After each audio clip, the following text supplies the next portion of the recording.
जी अस्सलाम वालेकुम, welcome back to my channel. उम्मीद करती हूँ कि आप सब बिल्कुल ठीक ठाक होंगे और आपकी जो है तैयारी भी काफ़ी अच्छी होगी। और जिन लोगों की तैयारी अभी तक नहीं है तो अभी भी टाइम है, आप जो है तैयारी कर सकते हैं। और आपके लिए तैयारी करने का जो ठीक जो है, आप पहले तो आप ये पढ़ते रहें, ठीक है, हाइलाइटेड जो हैंडआउट्स हैं। और उसके बाद जो है आपने क्या करना है, लास्ट में ऑल बुक्स के जो हैं हमारे वो लास्ट पास पेपर्स जो होते हैं वो आपने करने हैं, ठीक है। आपको जो है फिर उसका जो कॉन्सेप्ट वो क्लियर हो जाता है कि उसमें क्वेश्चंस कैसे कैसे आते हैं। वैसे जो ये वाली हमारी बुक है MGT 402 हम करने जा रहे हैं आज इसका सेकंड लेक्चर। फर्स्ट लेक्चर हमारा कंप्लीट हो चुका है, वो 2 पार्ट्स में हुआ है, ठीक है। और मैंने जो कि इसको जो है मुकम्मल एक जो उसका तफसीलन उसको बयान करना होता है, इसलिए जो है उसको ज़्यादा वो टाइम लगा उन दोनों 2 पार्ट्स में, इसलिए हुआ, ठीक है। और मैं आहिस्ता आहिस्ता ही करवाती हूँ ताकि जो है हर इंसान को जो है उसकी समझ आ सके। और अगर जो है मैं तेज़ तेज़ करती जाऊँ और आपको किसी में से किसी को भी जो है समझ में ना आए, बहुत सारे स्टूडेंट्स ऐसे होते हैं जिनका ये होता है कि वो कहते हैं कि जी टाइम इतना ज़्यादा है हो रहा है और जो है इसको जो है तेज़ कर लेना चाहिए था। ये सब के लिए नहीं होता है, ठीक है। आप जो है वीडियो में बहुत ऑप्शंस होते हैं, आप वहाँ से जो है उसको जो हाई स्पीड में करके ले सकते हैं, ठीक है। लेकिन ये है कि ये हर एक के लिए नहीं होता है।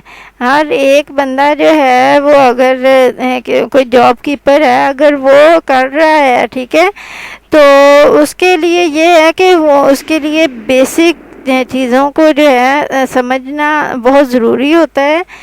और अब जो है उसने अगर बिल्कुल उसको हाथ में नहीं लगाया है, कोई लेक्चर नहीं लिए हैं, कुछ भी नहीं किया है, ठीक है, तो फिर उसके लिए तो ज़ाहिर सी बात है कि वो बहुत ज़्यादा डिफ़िकल्ट होगा। अगर मैं भी उसको जो है तेज़ तेज़ करके उसको करती जाऊंगी और आहिस्ता आहिस्ता उसको करती जाऊंगी, ठीक है। तो इसलिए जो है ये उन लोगों के लिए होता है। और अगर जिन लोगों को ये इशू है कि इसकी जो है स्पीड कम है, तो आप स्पीड क्या हाईएस्ट करके भी देख सकते हैं, ठीक है। और आपका जो होता है ना ये क्या उसको कहते हैं, आपका प्लेयर्स उनके अंदर होती है, ये देख लें, एक दफ़ा मैं आपको दिखा भी देती हूँ। ये देख लें आप, ये यहाँ अगर हम करें तो ये देखें आप, ये इतनी सारी इसमें है। अब ये देखें 2 के आगे 3 भी आ जाता है, लेकिन ये है कि 4 तक ये होती है। लेकिन हर कोई जो है इतनी तो नहीं ना ले सकता, 4 पे तो वैसे ही कोई ले ही नहीं ना सकता, उसमें तो वैसे ही उसकी कोई समझ ही नहीं आएगी।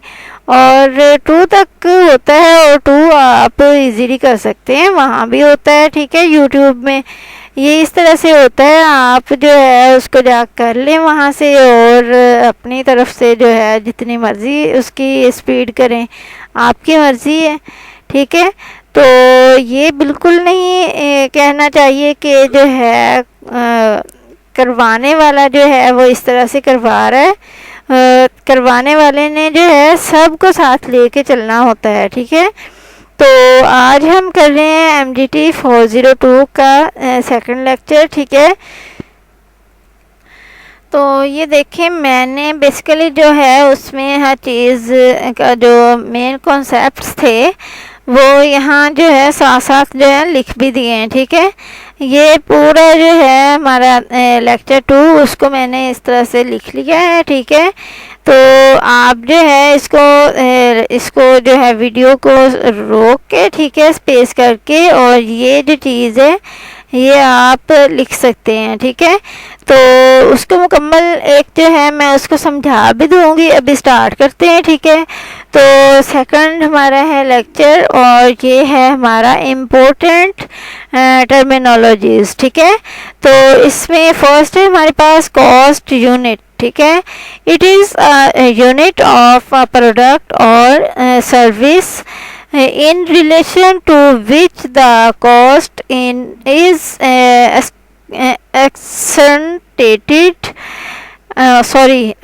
ascertained, i.e. it is the unit of the output or product of the business. In simple words, the unit for which cost of producing the units in identified allocated, ठीक है।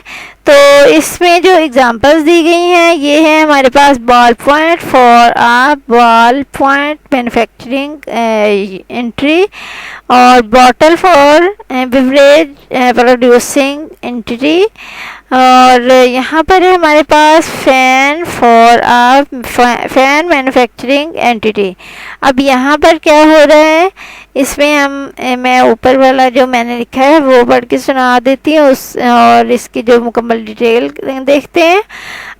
Thing that is manufacturing in a company, manufacturing concern और company, ठीक है। Means जो चीज़ आपकी company में और किसी भी एंटिटी में जो है वो बन रही है, ठीक है, वो आपकी कंपनी का कॉस्ट यूनिट कहलाएगी, ठीक है। तो जाहिर सी बात है वो यूनिट, एक जो प्रोडक्ट है वो एक यूनिट है और अब जो है उसके ऊपर जाहिर है आपकी जो कंपनी है वो उसको बनाने में जो लागत उसकी आ रही है, वो जो भी जितने भी पैसे लगा रहे हैं वो आपकी जो वो प्रोडक्ट है, ठीक है, उस पे लगा रहे हैं। अब जो ठीक जाहिर सी बात है, अब जब जिसके ऊपर पैसे लग रहे हैं वही आपका कॉस्ट यूनिट होगा, ठीक है। जैसे यहाँ पर दिया गया है कि बॉल पेन, तो बॉल पेन के ऊपर वो पैसे लगा के जो सारे के सारे मैन्युफैक्चरिंग वगैरह करते हैं, इसका मतलब है कि वो बॉल पेन जो है मैन्युफैक्चरिंग एंटिटी जो है बॉल पेन की, उसकी कॉस्ट यूनिट है। उसके बाद बोतल बिवरेज प्रोड्यूसिंग एंटिटी की है कॉस्ट यूनिट, और उसके बाद फैन है फैन मैन्युफैक्चरिंग एंटिटी का। नेक्स्ट है हमारे पास cost centre is location where costs are include and may और may not be attributed to cost units. यहाँ पर है हमारे पास workshop in a manufacturing concern, auto service department, electrical service department, और यहाँ पर है ये packaging department, janitorial service department, ठीक है। तो यहाँ पर क्या हो रहा है, place for department that is use for many different purposes, ठीक है। इसमें जो है कुछ जो सेंटर्स आ जाते हैं, कुछ डिपार्टमेंट्स आ जाते हैं, कुछ प्लेसेस आ जाती हैं, ठीक है, जो कि जो है वो एक किसी कुछ पर्पजेज के लिए यूज़ की जा रही होती हैं, स्पेशल पर्पजेज के लिए, ठीक है। एक जो है डिपार्टमेंट या एक प्लेस जो है उसको एक चीज़ के लिए यूज़ किया जा रहा होता है। यहाँ पर हमारे पास दिया भी हुआ है जो examples, workshop in manufacturing concern. अब ये देखें वर्कशॉप जो होगी उसमें जो है मैन्युफैक्चरिंग हो रही होगी, ठीक है। वर्कशॉप हम लगा लें अगर कि जैसे एक जो है हमारे पास वो गाड़ियाँ वगैरह ठीक करने वाली वर्कशॉप्स होती हैं ना, ठीक है। तो वहाँ पर जो उस वर्कशॉप जो है वो उसको क्यों यूज़ किया जा रहा है, उसको बनाने में। ज़ाहिर है वो मैन्युफैक्चरिंग ही हो रही होती है, भले ही वो न्यू ना हो, पहले से मैन्युफैक्चरर को जो है दोबारा से रीबिल्ड किया जा रहा है, तो वो भी एक मैन्युफैक्चरिंग है, एक एग्जांपल के तौर पे, ठीक है, ले लें आप। और ये होगी वर्कशॉप। उसके बाद ऑटो सर्विस डिपार्टमेंट। अब जो है आपकी कंपनी है, उसमें बहुत सारी जो आपने प्रोडक्ट्स कहीं सेल के लिए भेजनी है आगे, ठीक है, तो उसके लिए कुछ आपकी व्हीकल्स वगैरह होंगी, ऑटो का जो सिस्टम होगा आपका, और वहाँ पर जो है जो है ऑटो सर्विस डिपार्टमेंट जो होगा वो उसको हैंडल कर रहा होगा।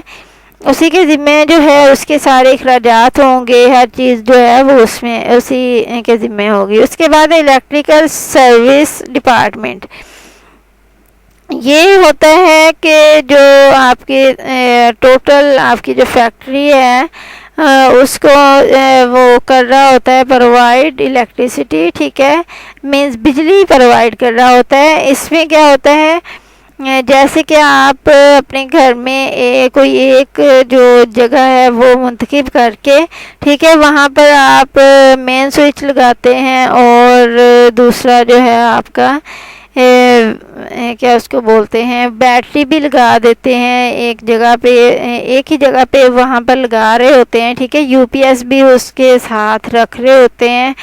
वो जो जैसे वो होता है वो आपके घर का जो है इलेक्ट्रिक सर्विस डिपार्टमेंट होता है, भले छोटा सा है, लेकिन ये है कि उसको बोल सकते हैं आप इलेक्ट्रिकल सर्विस डिपार्टमेंट।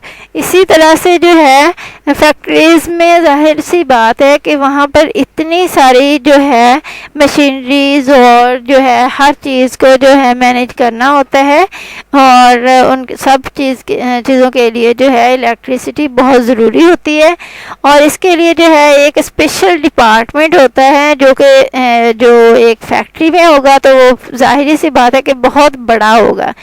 नेक्स्ट है पैकेजिंग डिपार्टमेंट। ये क्या होता है, आपकी प्रोडक्ट्स बन चुकी हैं, ठीक है, अब जो है उनको पैकेज बनाने के लिए, उसको जो है उसकी पैकिंग वगैरह करने के लिए, ठीक है, तो वो जो डिपार्टमेंट होगा उसके पास चली जाएगी चीज़, और फिर वो जो है आपको वो जो आपकी जो होगी प्रोडक्ट उसको पैकिंग करके उसका एक पैकेजेस बना रहा होगा, ठीक है। जो चीज़ों को पैकिंग करनी, जो किसी चीज़ में ऐसे डालना होता है, जैसे पैकेट में हो या फिर कोई किसी डिब्बे वगैरह में हो, ठीक है, तो उसको कहते हैं पैकिंग। और पैकेज जो होता है वो होता है एक, जैसे कोई चीज़ डाल दी है, ठीक है, किसी चीज़ में, शॉपर में है या ख्वाह वो कोई डिब्बे में है, तो वो एक पैकेज बन जाता है, ठीक है। तो पैकिंग और पैकेज में ये फ़र्क है। और यहाँ पर है जैनिटोरियल सर्विस डिपार्टमेंट। इसमें क्या होता है, जितना भी डस्टिंग का काम होता है वो इसका काम होता है, ठीक है, और इसी को देखना होता है, इसके ज़िम्मेदारी होती है। अगर कोई भी ऐसा जो इशू होता है उसका, तो वो ये ठीक कर रहा होता है, ठीक है। नेक्स्ट है हमारे पास revenue centre. It is part of the entity that earns sales revenue. Its manager is responsible for the revenue earned, not for the cost of operations. Examples हैं इसमें सेल्स डिपार्टमेंट है और फैक्ट्री आउटलेट है, ठीक है। तो यहाँ पर मैंने क्या लिखा है, a department that is working for selling the products that manufactured by the company, ठीक है।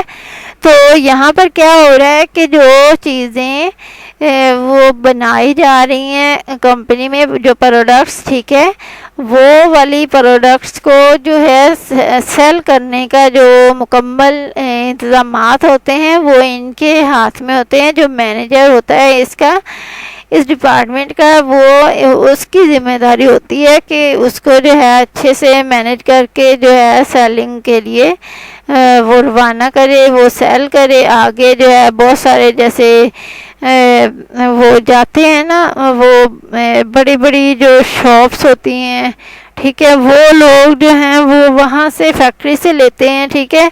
तो वो उन लोगों ने जब लेना है तो 1 ट्रक 2 ट्रक इस तरह से वो फिर जो है वो उनसे राब्ता करते हैं मैनेजर से, ठीक है। अगर डायरेक्ट उससे लेना हो फैक्ट्री से, फिर जो है वो इस मैनेजर, रेवेन्यू सेंटर मैनेजर जो है उससे राब्ता किया जाता है, वही आगे जो है दे रहा होता है। नेक्स्ट है ये हमारे पास सेल्स डिपार्टमेंट और फैक्ट्री आउटलेट। आउटलेट का मतलब है कि आपकी जो भी प्रोडक्ट्स हैं कंपनी की, वो सारी की सारी जो हैं उस डिपार्टमेंट में चली जाती हैं, ठीक है। और फिर जो है उन लोगों ने आगे जो है सेल करना होता है। आउटलेट जितना भी होता है फैक्ट्री का वो इनके पास होता है जब मुकम्मल हो जाता है उसके बाद। और यहाँ पर आ जाता है हमारे पास profit centre. Profit centre is a section of an organisation that is responsible for producing profit. Examples a branch or a division, ठीक है। तो ये 2 हैं इसके एग्जांपल्स। और यहाँ पर a manager is responsible for gain the profits of for company. अब जो है ये वाला मैनेजर इसमें जो होता है, ठीक है, वो जो है प्रॉफिट के लिए उसका जो काम होता है वो प्रॉफिट को अर्न करना होता है। उसका होता है कि वो प्रॉफिट अर्न करे, ना कि जो है वो लॉस की तरफ जाए, ठीक है। अगर तो कंपनी जो है लॉस की तरफ चली जाती है तो फिर उसमें जो है जो बेसिकली जो रीज़न होती है वो उसको बना दिया जाता है प्रॉफिट सेंटर को, ठीक है। अगर वो अच्छे से काम कर रहा हो तो फिर जो है उसके जो प्रॉफिट के चांसेस ज़्यादा होते हैं और दूसरे कम होते हैं। नेक्स्ट है हमारे पास इन्वेस्टमेंट सेंटर।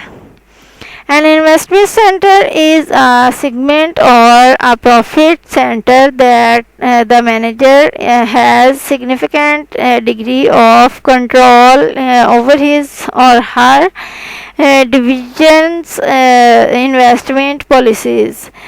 Examples है ब्रांच और अ डिवीज़न। अच्छा, अब ये जो है इन दोनों में ही ब्रांच और डिवीज़न आ रहा है, ठीक है।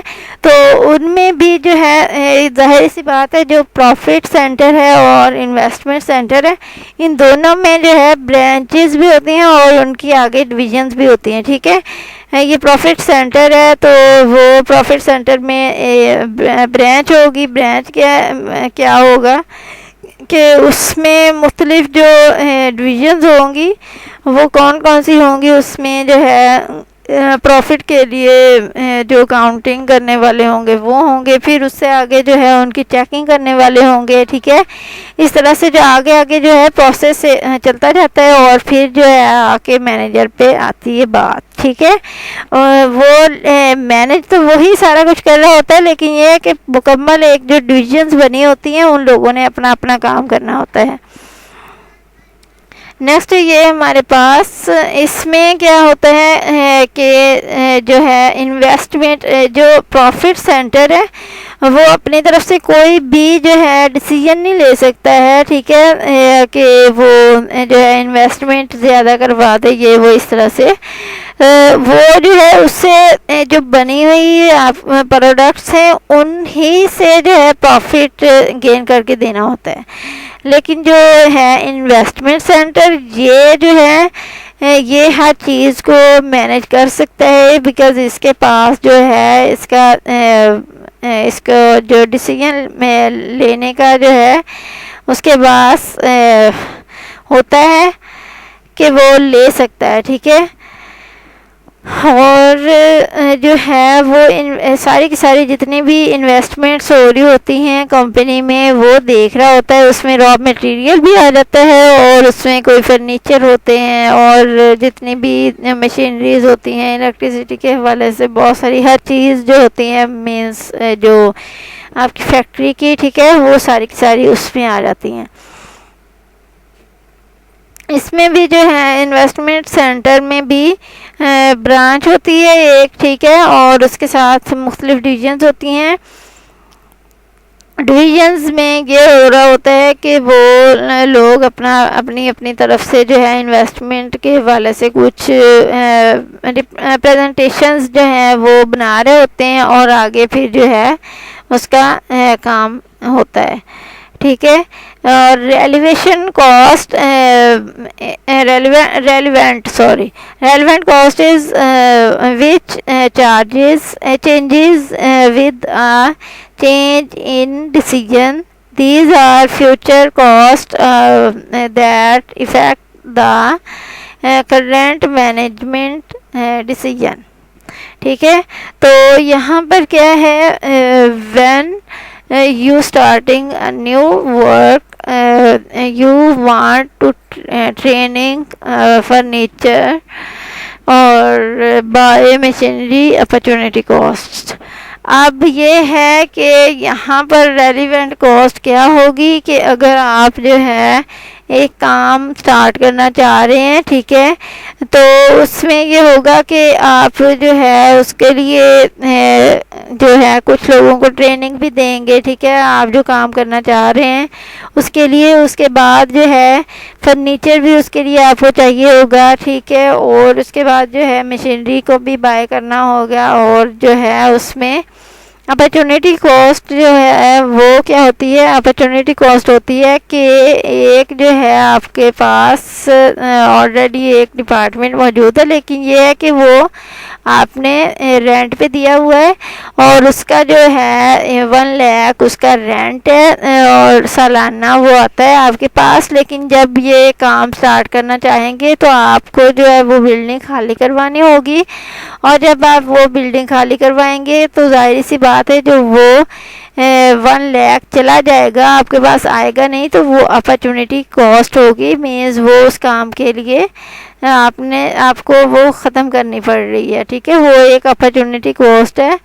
और नेक्स्ट इसमें examples, variable cost, fixed cost which changes with in an alternatives, opportunity cost.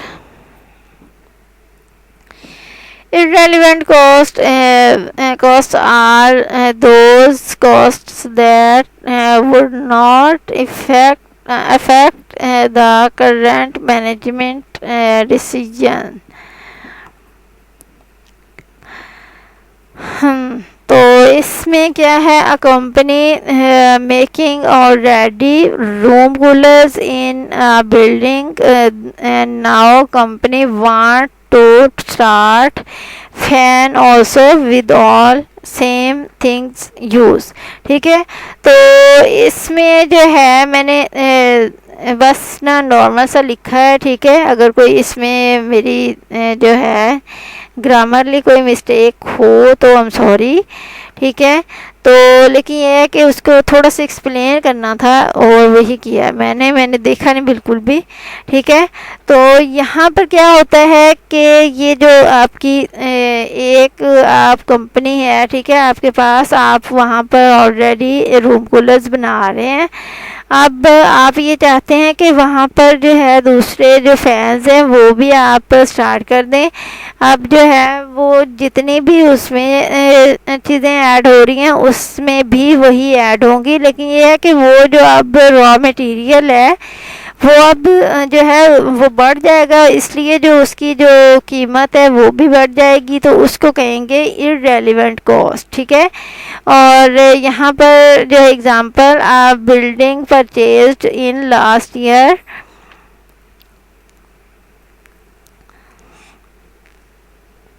its cost is irrelevant to affect management decisions. अब ये है कि आपने ऑलरेडी जो पहले बिल्डिंग ले चुके हैं, ठीक है, उसी को जो है आपने यूज़ करना है दूसरे काम के लिए भी। पहले उसी बिल्डिंग में जो है आप कर रहे थे एक काम, ठीक है, अब दूसरा काम भी उसी में कर रहे हैं, ठीक है। तो जो है जितना भी जो भी काम है वो आप जब उसी में करेंगे तो उसमें जो है कुछ इफ़ेक्ट्स आएंगे मैनेजमेंट डिसीजंस में, और वो मैं ऑलरेडी आपको बता चुकी हूँ कि जो है उसका रॉ मटेरियल आपको ज़्यादा लेना पड़ेगा। लेना वही है जो आपका उसमें लग रहा है रूम कूलर में, लेकिन ये है कि आपका जो है वो काम उसमें जो है रॉ मटेरियल वो ज़्यादा हो जाएगा, और उस तरह से जो है कॉस्ट भी ज़्यादा होगी और ये हो जाएगा इररेलेवेंट कॉस्ट, ठीक है। नेक्स्ट ये संक कॉस्ट है। Sunk cost is the cost expended in the past that can not be received on product or service, ठीक है। यहाँ पर है ये हमारे पास research for change the product design. अब ये है कि एक आप फैंस बना रहे हैं, ठीक है, आप 3 उसके जो उसके वो विंग्स हैं, ठीक है। अब आप ये चाहते हैं कि उसके 4 विंग्स हों, एक मैं एग्जांपल दे रही हूँ, ठीक है। तो उसमें जो है आप उसमें जो है उसका डिज़ाइन चेंज करना चाह रहे हैं, तो फिर उसके लिए आपको एक रिसर्च की ज़रूरत है, और उसमें जो आपकी रिसर्च के लिए जो आप एक टीम जो है वो क्रिएट करेंगे, ठीक है। और उस टीम को अगर आप जो है देते हैं सैलरी, ठीक है, जितनी रिसर्च होती है उसके लिए सैलरी देते हैं, तो वो होगी, वो वाली जो सैलरी होगी वो कॉस्ट जो होगी जी, तो वो उसकी जो है संक कॉस्ट कहलाएगी, ठीक है। और अब जो है वो रिसर्च के बाद जो है वो कॉस्ट जो है चली गई, अगर आप उसका डिज़ाइन वो जो आपने रिसर्च के बाद देखा है, ठीक है, तो वो अगर आप बनाते हैं या नहीं बनाते, वो जो कॉस्ट है वो लग चुकी है आपकी, ठीक है। अब यहाँ पर है कि the cost entity purchase stationery in bulk last month. This expense has been incurred and hence will not be relevant to the management decisions to be taken subsequent to the purchase. अब यहाँ पर वही example दी गई है कि एक जो है वो कंपनी है, ठीक है, वो स्टेशनरी यूज़ कर रही है और वो उसको जो है परचेज़ करती है और लास्ट मंथ में, और अब जो है और लेकिन ये है कि जो उसके डिसीजन है वो मैनेजमेंट डिसीजन से के जो है बरअक्स है, ठीक है, वो उसके लिए रेलिवेंट नहीं है। और अब जो है वो उसको लेकिन ये है कि वो उसको जो है उसको कर चुके हैं परचेज, ठीक है। और ये जो स्टेशनरी है उसमें बुक्स भी हो सकती हैं और उसमें जो है वो दूसरी भी हो सकती हैं, जैसे राइटिंग के लिए कॉपीज़ भी हो सकती हैं, ठीक है। तो वो जो है सारा कुछ वो हो जाएगा संक कॉस्ट में। नेक्स्ट हमारे पास opportunity cost. Opportunity cost is the value of benefit sacrificed in favor of an alternative। इसमें क्या हो रहा है, इसमें वही जो मैं पहले भी आपको एक एग्जांपल दे चुकी हूँ कि एक जो है डिपार्टमेंट है, जैसे या फिर बिल्डिंग आप बोल रहे हैं, ठीक है, आप उसको जो है ऑलरेडी रेंट पे दे चुके हैं, लेकिन ये है कि अभी आप जो है उस काम स्टार्ट करना चाह रहे हैं और आप उस बिल्डिंग को यूज़ करना चाह रहे हैं।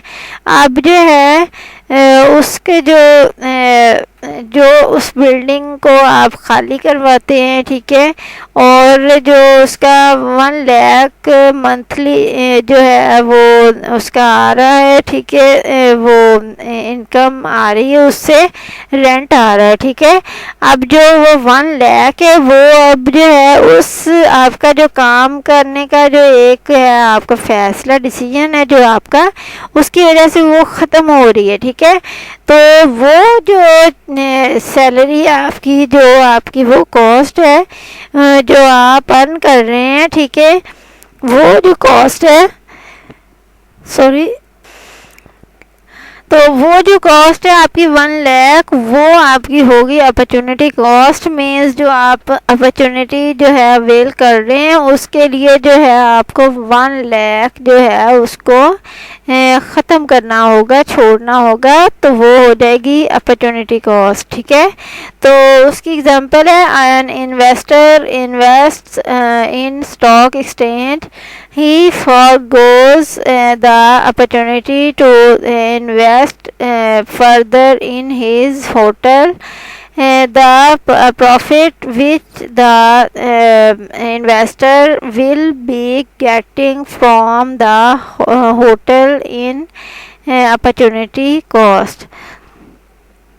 अब ये है कि एक जो इसमें कहा गया है कि एक जो इन्वेस्टर है वो इन्वेस्ट कर रहा है अपनी जो स्टॉक एक्सचेंज में जो है वो इन्वेस्ट कर रहा है, और उसने जो है वो जो अपॉर्चुनिटी के लिए जो है वो उसने अप्लाई कर दिया है, और उसने जो है अब फर्दर एक जो और है वो इन्वेस्टमेंट वो उसने एक होटल में कर ली है, ठीक है। तो जो उस होटल में जो वो कर रहा है वो होगी उसकी अपॉर्चुनिटी कॉस्ट, बिकॉज़ उसने एक साइड पे उसने कर दिया है इन्वेस्ट, ठीक है। अब दूसरी साइड पे भी जो इन्वेस्ट कर रहा है, अब जो उससे आने वाली जो इनकम होगी वो उसकी अपॉर्चुनिटी कॉस्ट होगी, ठीक है। जो होटल में उसने इनकम लगाई है उसके इवल जो उसको एक प्रॉफिट के तौर पे जो मिलने वाली इनकम होगी वो उसकी अपॉर्चुनिटी कॉस्ट होगी। नेक्स्ट है हमारे पास product cost. Product cost is a cost that is include in producing goods in and services. This cost becomes part of inventory. Example में आ जाता है direct material, direct labour and factory overhead. और यहाँ पर मैंने क्या लिखा है, it is the cost which is used in calculating the cost of the cost unit, ठीक है। तो जितनी भी जो है आपकी प्रोडक्ट है वो उसका जो उसको कैलकुलेट करने के लिए मीन्स जितना आपका जो है उसको प्रोड्यूस करते हुए जो भी आपके अखराजात उस पर हो चुके हैं उन सबको एक जो प्रोडक्ट है उसके लिए जो उसकी जो परसेंटेज निकाल के, ठीक है, फिर उसको कैलकुलेट करके एक जो उसकी प्राइस है उसको जो है वो निकालना होता है, और यही होती है उसकी प्रोडक्ट कॉस्ट। और यहाँ पर जो है उसमें डायरेक्ट मटेरियल भी आ जाता है और लेबर भी आ जाती है और फैक्ट्री ओवरहेड भी आ जाता है, मीन्स उसमें जितनी मशीनरी वगैरह होती है, और यहाँ पर लेबर है जो आपके जो वर्कर काम कर रहे होते हैं, और मटेरियल जो होता है जो उस प्रोडक्ट को बनाने के लिए यूज़ किया जाता है, ठीक है। मटेरियल और ओवरहेड में फ़र्क ये होता है कि जो आप मटेरियल यूज़ कर रहे हैं एक चीज़ बनाने के लिए, ठीक है, वो होता है आपका वो डायरेक्ट मटेरियल, और जो फैक्ट्री ओवरहेड है, फैक्ट्री ओवरहेड में सारी मशीनरी वगैरह जो होती है वो आ जाती है। और उसमें जो ज़ाहिर बात है कि आपकी जो मशीनरी है वो जो है आपकी बिजली से चलती है, इलेक्ट्रिसिटी से चलती है, वो हर चीज़ का जो अखराजात हैं वो उसमें आ जाते हैं। और नेक्स्ट है हमारे पास प्रोडक्ट कॉस्ट हो चुका है हमारे पास, ठीक है। और नेक्स्ट कौन सा है, period cost. The cost is not related to problem and is matched against on a time period basis. And this cost is considered to be expired during the accounting period and is charged to profit and loss account. और यहाँ पर example इसकी दी गई है selling and administrative expenses, ठीक है। और ये है इसमें लिखा मैंने this is a cost that is uh loading cost.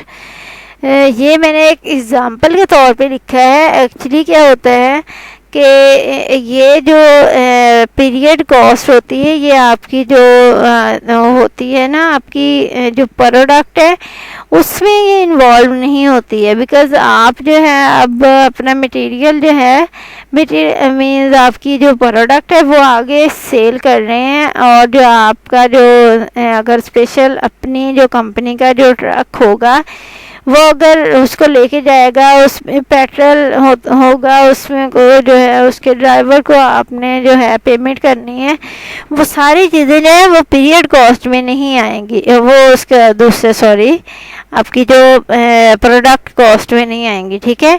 वो आपकी जो है वो अलग से होंगी, ठीक है। और ये होगा आपका पीरियड कॉस्ट। नेक्स्ट है ये हमारे पास historical cost. It is the cost which is include at the time of entering into the transaction. This cost is verifiable through invoices, agreements. Historical cost is an actual cost that is borne at the time of purchase. Example हम बाद में यहाँ वाले पढ़ते हैं, ठीक है। पहले ये वाली एग्जांपल पढ़ लेते हैं। इसमें क्या मैंने लिखा है, एक नॉर्मल बिल्कुल ही सिंपल सी एग्जांपल मैंने दी है, ठीक है। उसमें क्या है कि अगर आप, जाहिर सी बात है, आपने अपनी जो है स्टडीज़ लाइफ इतनी ज़्यादा आपने कर चुके हैं आप, ठीक है। आप बीएस कर रहे होंगे या एमएस में भी शायद ये होगी, ठीक है। तो उसके लिए ये होगा कि जो आप किसी ज़माने में जब आप 6 क्लास में थे या 5 में थे, अगर उस वक्त का कोई पेन वगैरह आपके पास पड़ा है तो आपने जो वो पेन है वो उस वक्त 10 रुपीज़ का लिया था, ठीक है। और अब जो है वो इतने सालों के बाद अब उसकी जो है प्राइस वो होगी 30 रुपीज़, ठीक है। तो आप जो है उसको उसकी हिस्टोरिकल जो कॉस्ट है वो 30 नहीं कहेंगे, क्योंकि वो आज की कॉस्ट है, ठीक है। तो जो आपकी कॉस्ट जिस पे आपने लिया था, ठीक है, वो वाला पेन जो आपने किसी टाइम में लिया था 10 रुपये का, वो 10 रुपये जो है वो आपकी हिस्टोरिकल कॉस्ट है कि वो काफ़ी अरसा पहले ली थी, ठीक है। हिस्टोरिकल जो होता है वो काफ़ी अरसे से जो है वो होता है। और जो टुडे ये वाली जो है ये आपके पास टुडे कॉस्ट है, ठीक है। और यहाँ पर ये है इसकी एग्जांपल। अब मैं building purchased for 4 lakhs has market value of RS 1 million, ठीक है। Is it's historical cost is 4 lakh। अब जो है जब किसी ज़माने में वो मार्केट वो बिल्डिंग ली थी उस वक्त वो उसकी जो है 4 लाख थी, और अब जो है वो 1 मिलियन 1 करोड़ की जो है वो हो चुकी है, ठीक है। तो 1 करोड़ की जब हो गई है वो 4 लाख से 1 करोड़ की चली गई, लेकिन ये है कि ये उसकी जो है टुडे वैल्यू है, ठीक है। और आपने इसमें हिस्टोरिकल वैल्यू कॉस्ट, तो इसमें जो है आपकी जो है 4 लाख उसकी हिस्टोरिकल कॉस्ट हो गई, ठीक है। जो आपने किसी ज़माने में उसको ख़रीदा था वो उस बिल्डिंग को, वो वाली जो उस वक्त की जो इनवॉइस पे कॉस्ट होगी वो आपकी हिस्टोरिकल कॉस्ट होगी, ठीक है। और उसके बाद हम देखते हैं, 1 मिनट प्लीज़।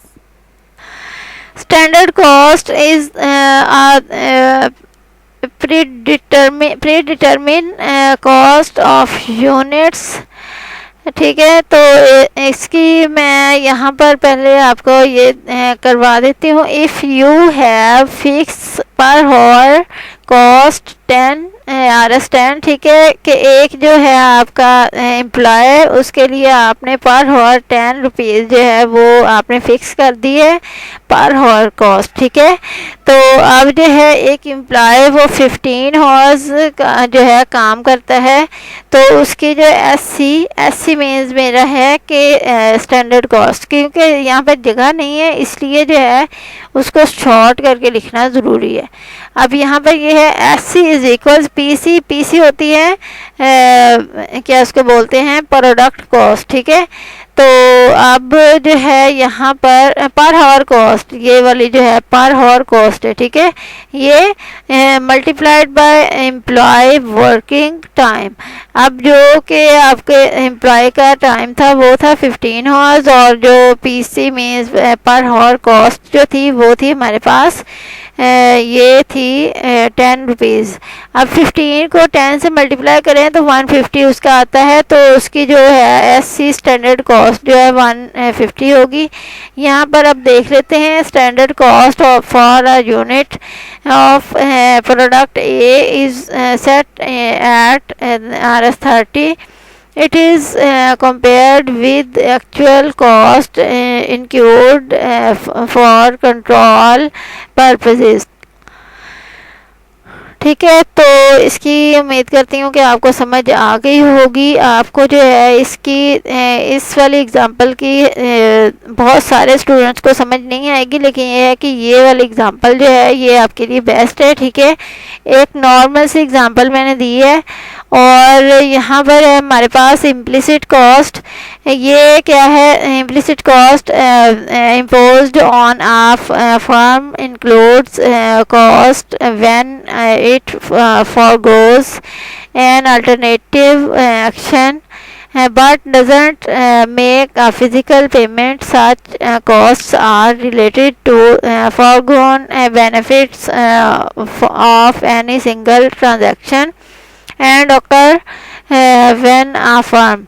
तो ये जो है इसको ऑल्सो जो है इसको अपॉर्चुनिटी कॉस्ट भी कहते हैं। ठीक है, तो इसमें भी वही होता है कि आप जो है एक जो काम कर रहे हैं, ठीक है, आपने वही वाले जो पहले मैंने अपॉर्चुनिटी के लिए जो दिया था वही वाली एग्जांपल है इसकी, कि जो एक काम जो है आप कर रहे हैं उसको आप छोड़ के आप दूसरा काम कर रहे हैं। ठीक है, एक जैसे आपने कोई प्रोजेक्ट जो है वो स्टार्ट किया हुआ है ऑलरेडी। ठीक है, अब जो है उसके ऊपर पैसे लगाए हुए हैं। ठीक है, अब आप क्या करते हैं, आप चाहते हैं कि उस प्रोजेक्ट को छोड़ के एक और आपको प्रोजेक्ट मिल गया है, अब वो आप समझते हैं कि बहुत अच्छा प्रोजेक्ट है, आपको सबसे पहले वही करना चाहिए। तो आपको जो है उसके अंदर जितनी भी पहले वाले प्रोजेक्ट पे आपने जो है वो की हुई होगी इन्वेस्टमेंट, उसको जो है पोस्टपोन करना होगा। मीन्स वो जो है ख़त्म हो जाएगी, बिल्कुल वो आपकी ज़ाया हो जाएगी, समझ लें, ये कह दें आप, तो ये बेहतर रहेगा। ठीक है, तो वो जो होगी वो आपकी इम्प्लिसिट कॉस्ट होगी कि आपने जो है उस प्रोजेक्ट को जो है छोड़ दिया है, लीव कर दिया है, और जो है अब न्यू प्रोजेक्ट के लिए अब न्यू जो है वो इनकम वो जो है वो इन्वेस्ट करेंगे आप। ठीक है, और यूजेस इट ऑन कैपिटल और uses it honors its honors time and और फाइनेंशियल रिसोर्सेज। अब ये है कि यहाँ पर जो है उसका कैपिटल मैंने अभी बताया है कि वो भी गया, और उसके बाद जो भी उसने उस प्रोजेक्ट के लिए पहले वाले प्रोजेक्ट के लिए काम किया था और फाइनेंशियल रिसोर्सेज जो भी है उसने यूज़ की थी, वो सारी की सारी जो हैं वो उसकी नज़र हो जाएंगी नेक्स्ट वाले जो काम के लिए। तो वो ये सारा का सारा जो चीज़ें हैं वो न्यू जो आप काम स्टार्ट कर रहे हैं ये उसकी इम्प्लिसिट कॉस्ट होगी। ठीक है, अब यहाँ पर ये है कि एक्सप्लिसिट कॉस्ट, ठीक है, ये जो है इसको ऑल्सो हिस्टोरिकल कॉस्ट भी इसको कहते हैं, और implicit cost is the cost that is subject to actual payment or may be paid for in future. और एग्जांपल्स हैं वेज है, रेंट है और मटेरियल्स हैं। अब ये है कि आपने जो है जो पहले से जो पेमेंट्स की हुई हैं, आप पहले से वेजेस के लिए पेमेंट करते हैं, रेंट जो है आप पहले से दे चुके होते हैं, 1 साल हो चुका होता है, ठीक है, या 2 साल आप जो है जो बड़ी बड़ी बिल्डिंग्स होती हैं वो जो है बहुत दफ़ा ऐसा होता है कि वो रेंट जो है 4-5 साल का पहले ही जो है देते ले रहे होते हैं, ताकि जो है वो बाद में कोई इशू ना हो, ठीक है। तो वो हो गया, ये भी आपकी होगी एक्सप्लिसिट। और जो है ये मटेरियल कॉस्ट है, जो है आपने पहले से एक मटेरियल जो है वो ले के रखा हुआ है, जैसे एक मटेरियल है वो पाकिस्तान से नहीं मिलता है, लेकिन ये है कि वो किसी और कंट्री से मिलता है, आप जो है उस मटेरियल से कुछ प्रोडक्ट्स बनाना चाहते हैं। अब आप ये चाहते हैं कि आप उसको एक ही दफ़ा पे जो है उसको कर ले, बिकॉज उसके जो शिपिंग चार्जेस जो हैं वो एक ही दफ़ा लग जाएंगे और वो ठीक जो है वो मिल जाएगी, ठीक है।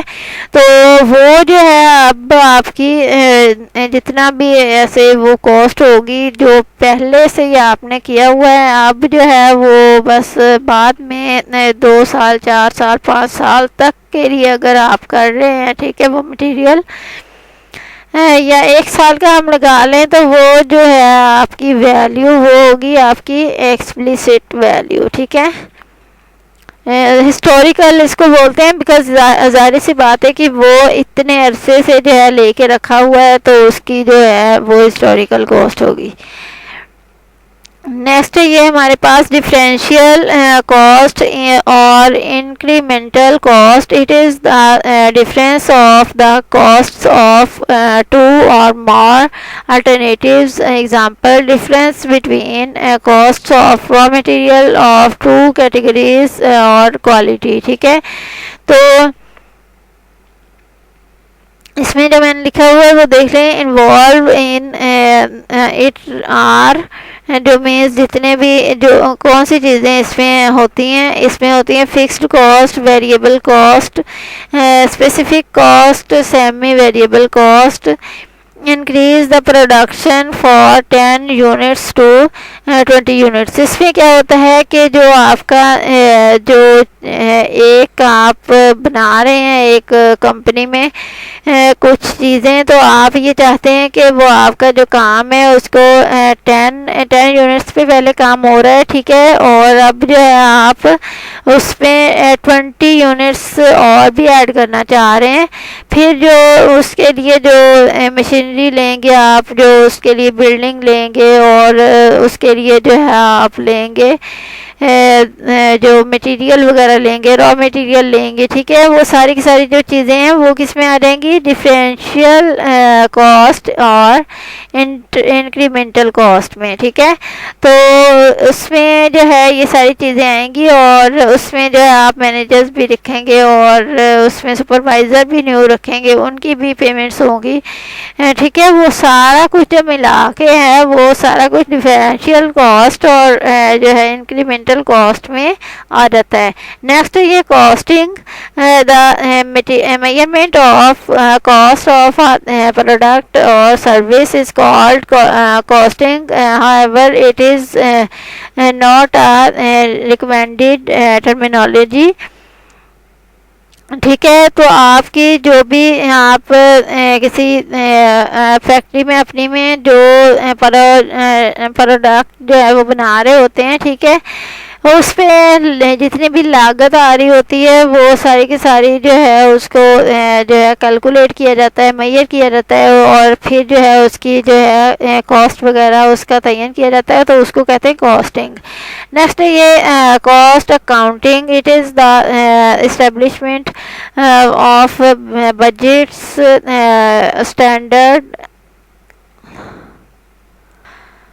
standard and cost and actual costs of operations, processes, activities, or products, and the analysis of variances, profitability, or social use of funds. It involves a careful evaluation of the resources and used within the business. The techniques employed are designed to provide financial information about the performance of a business and possibly the direction which future operations should take.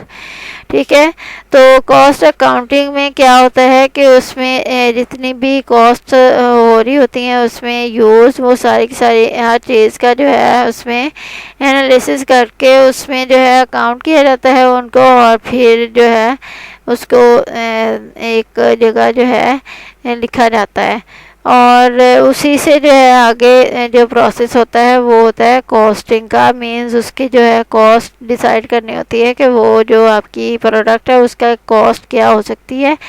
Next है prime cost, the total cost which can be directly identified with the job product or service is known as prime cost. Thus prime cost is equals direct materials plus labor, direct labor plus other direct expenses।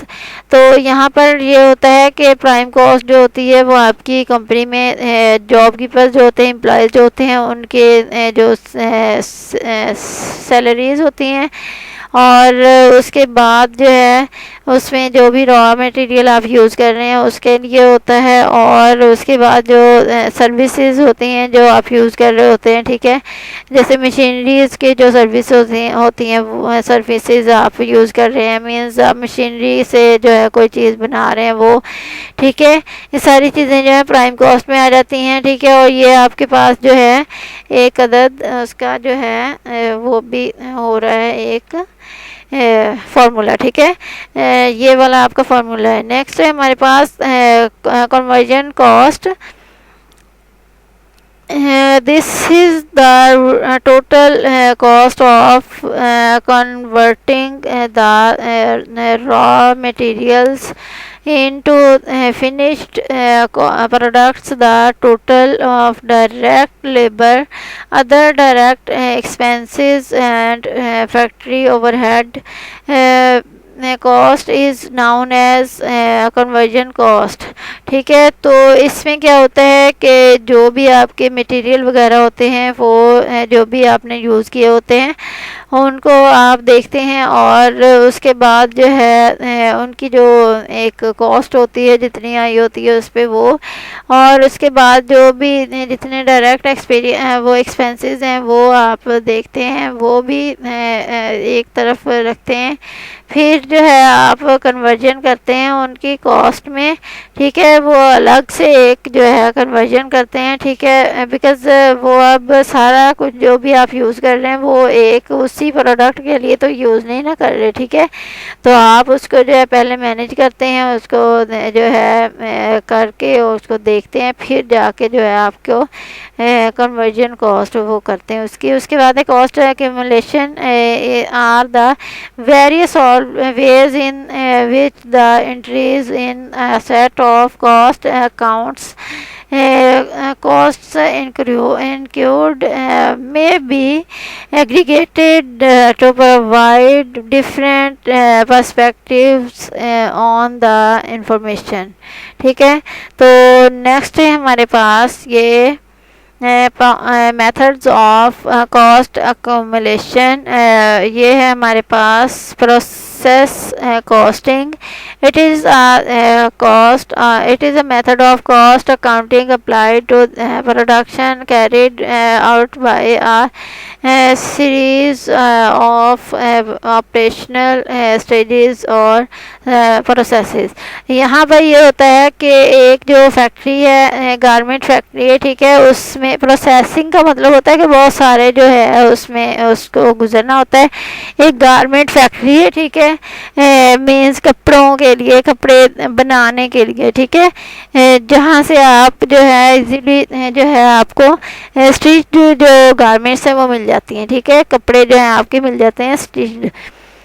अब ये है कि वहाँ पर कपड़ा जाता है, फिर आगे जो है वो कटिंग के लिए वो जाता है, ठीक है, पहले कटिंग के लिए जाता है, उसके बाद डिज़ाइनिंग के लिए जाता है, उसके बाद स्टिचिंग के लिए जाता है, फिर आगे जो है उसकी पैकिंग वगैरह होती है। ये सारे के सारे जो है प्रोसेस कॉस्टिंग है, ठीक है, वो सारे के सारे जो प्रोसेस है उसके लिए कितनी कॉस्टिंग हो रही है, ठीक है।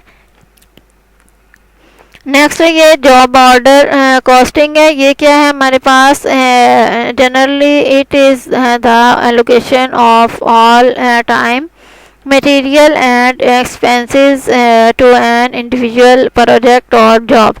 यहाँ पर ये होता है कि यहाँ ये जो है प्रोसेस कॉस्टिंग, इसमें क्या होता है कि एक अदद जो है आपका वो जो भी आप कर रहे हैं काम, ठीक है, वो आप जो है उसमें प्रोसेस हो रहा है बहुत सारी चीज़ों का।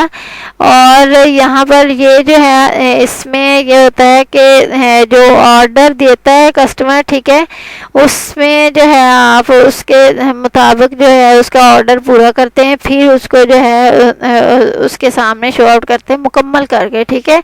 जैसे किसी ने एक जो है गारमेंट फैक्ट्री है, उसमें अगर किसी ने, जैसे मैं आपको कह देती हूँ 50 सूट्स का बोल दिया, ठीक है, 50 सूट्स वो कह रहा है कि स्टिच करके दें मुझे और मैंने आगे सेल करने। अब वो क्या करता है फैक्ट्री वाले, वो 50 जो सूट्स हैं वो एक साथ कंप्लीट करके फिर उनसे जो है रब्ता करते हैं। नेक्स्ट है ये हमारे पास असाइनमेंट क्वेश्चंस हैं इसमें, और असाइनमेंट क्वेश्चंस हैं इसमें डिफाइन कॉस्ट अकाउंटिंग, ये सारे के सारे जो हैं ऊपर आ चुके हैं, ठीक है, हर चीज़ आ चुकी है। कॉस्ट अकाउंटिंग है, उसके बाद what are the 3 broad elements of cost. उसके बाद यहाँ पर ये 5 examples of factory overhead cost also explain, और यहाँ पर 2 examples of distribution overhead, give any 2 examples of office overhead. यहाँ पर ये direct cost and give 2 examples. इसमें यह है कि ये जितने भी क्वेश्चन हैं इनको आप रीड करें और ऊपर से आपने जो है उसको अच्छे से रीड करना है। और इसमें जो है काफ़ी ज़्यादा मैंने जो है इसको हाईलाइटेड किया हुआ, बिकॉज़ इसमें कोई चीज़ ऐसी थी ही नहीं कि जो है हम स्किप कर सकते, ठीक है। उसके बाद ये तो थे असाइनमेंट क्वेश्चन है, ठीक है, असाइनमेंट के जैसे होते हैं। और इसके बाद ये एग्ज़ाम टाइप क्वेश्चन हैं, ठीक है, और ये आपने रीड करने हैं आपने यहाँ से, और आपने जो है ऊपर देख लेना है, ठीक है। और उसके बाद जो है यहाँ पर ये मल्टीपल चॉइस क्वेश्चन हैं। ये the main purpose of cost accounting is to provide information to management for decision making. Fixed cost per unit increases when production volume decreases. Next ये remain constant variable cost per unit, ये है remain constant. उसके बाद यहाँ पर ये which of the following is the reason of increase in total variable cost. ये है हमारे पास increase in direct material cost. Which of the following is an example of fixed cost, depreciation of machinery.